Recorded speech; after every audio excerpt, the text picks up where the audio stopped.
This is the third and most important lesson of all. It's always up to you. Now, I believe in God and in the power of free will, and I believe that you are the only one in charge of your destiny, and that you're constantly making decisions that shape the rest of your life.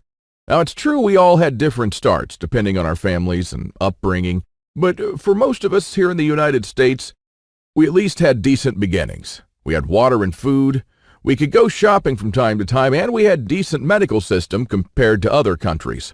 We should be more thankful for that. And we should ensure that we have something put aside for darker times.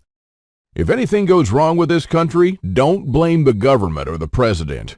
They don't truly care about you or your family. You'll be the only one in charge of your fate. Now, I don't know if you've noticed, but nothing falls from the sky.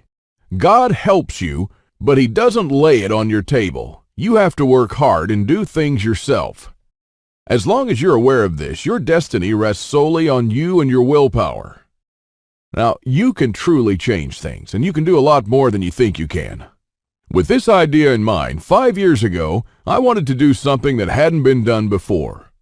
Something that not only would help me survive a crisis without investing a fortune in stockpiles, but something that I could do around my house on a daily basis using only methods that were tested and proven by our forefathers for centuries. I wanted to unearth and learn the forgotten ways of our great-grandparents.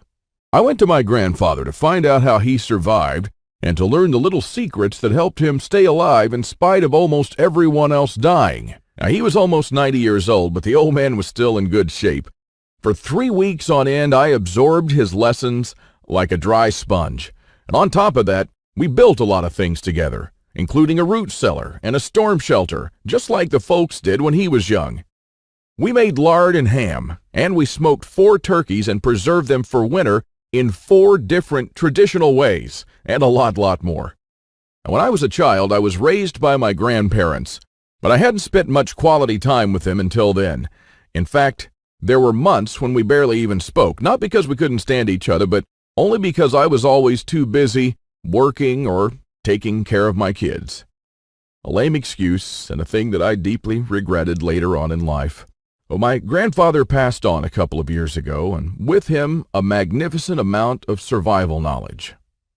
I don't know if you're in a similar situation, but think about your grandfather and how many things he did or knew, things that will vanish forever into the dark abyss of ignorance.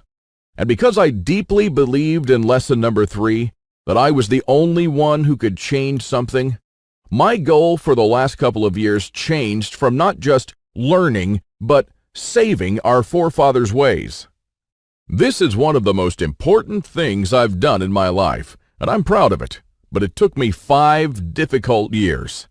If you're looking for a complete proven system, click on the link below this video now.